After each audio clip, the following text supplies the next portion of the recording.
Friends, it's Wednesday afternoon, January 6th. It's Epiphany, the day in the church year when the Magi arrived to bring Jesus their gifts. I am watching, as I'm sure many of you have been, the television coverage of what is happening right now at our United States Capitol.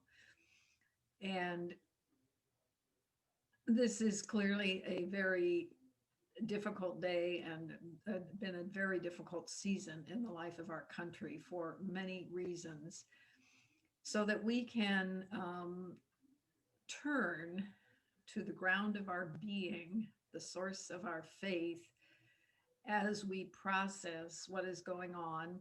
Robbie is in the process of organizing for Central and anyone who wants to come a virtual prayer vigil tonight at 7 o'clock over Zoom. This will be a chance for us to pray together and seek guidance as our country continues to struggle with leadership transition.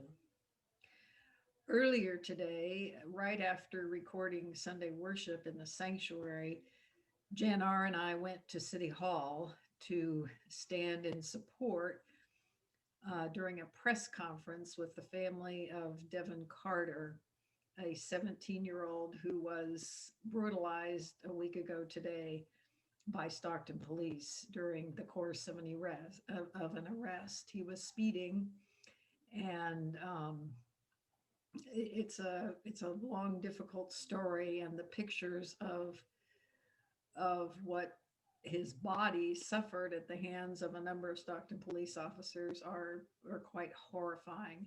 So Faith in the Valley and a number of other organizations invited folks, particularly clergy from all denominations, to come and witness and share our support during the press conference, in which his lawyer laid out some steps that the family and the community intends to proceed with, so that we can put an end to this kind of police violence in our community.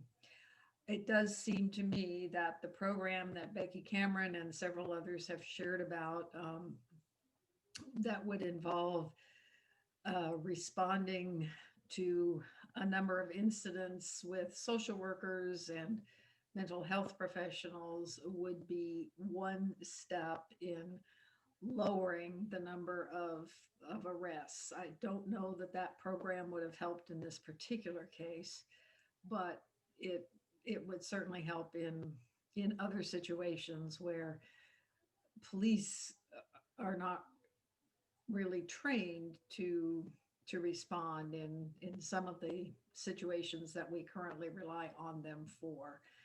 So this, as I looked at the pictures of a boot or a shoe print in the back of a young Black man, as I looked at his red eyes and the many bruises on different parts of his body, I am just aware of how close to home the unwellness of our society is coming. And I know that not one of us who lives in this community wants to see violence as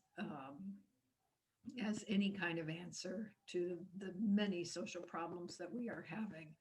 I understand that people are frustrated. Some people are very distressed by the Georgia Senate election results. Other people are elated by those same results. And this is a time in our country when we really need to learn to talk and listen, and in our case, pray together. Because, as John Wesley said centuries ago, though we do not think alike, can we not love alike? This violence, it has to stop. So I've been thinking a lot about next weekend, not this coming Sunday, but on the 17th, which is the Sunday in the middle of the Martin Luther King Jr. weekend. And once again this year, I plan to share the story of a key female leader in the civil rights movement, Ella Baker. And I've been thinking a lot about Ella's song. The words in part are, "We who believe in freedom cannot rest. We who believe in freedom cannot rest until it comes that the killing of a Black man and a Black mother's son is as important as the killing of a white man and a white mother's son." And the song goes on to talk about the confidence that Baker has in young people.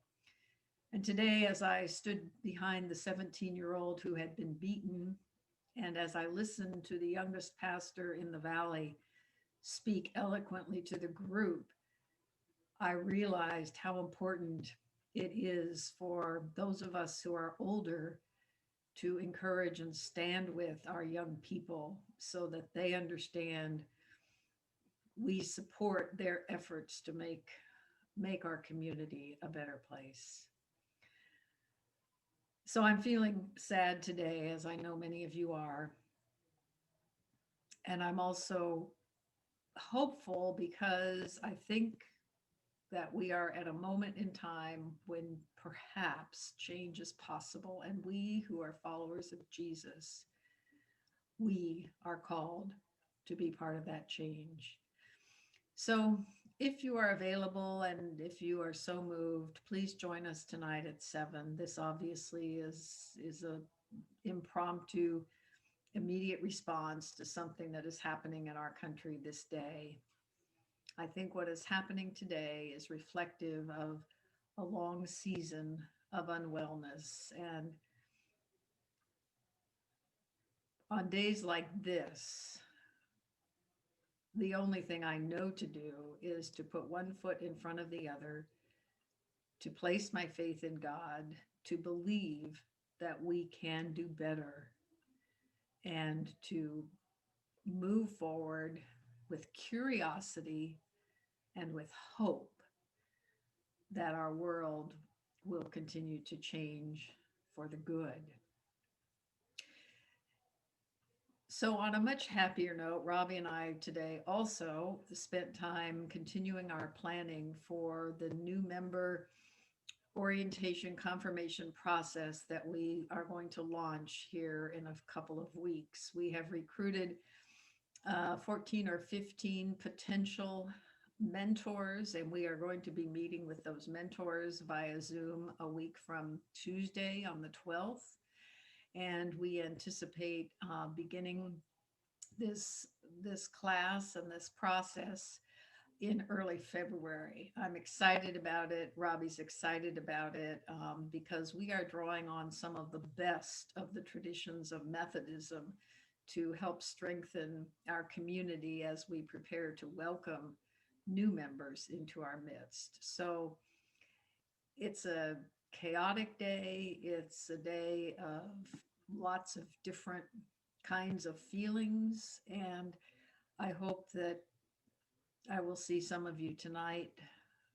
Please continue to pray for our community, for our country, for the members of our congregation like Don Biddle who are in the hospital, who are fighting various illnesses. Please pray for those who are ill with COVID, those whose jobs are gone or are very uncertain. Please pray for students and teachers as they go back to their virtual classrooms, for our students at UOP, where classes resume virtually this coming Monday. We need each other, and God knows we need to pray together and to support one another so that we can actually be a healing force in our troubled world. Hope to see you tonight. Blessings on every one of you.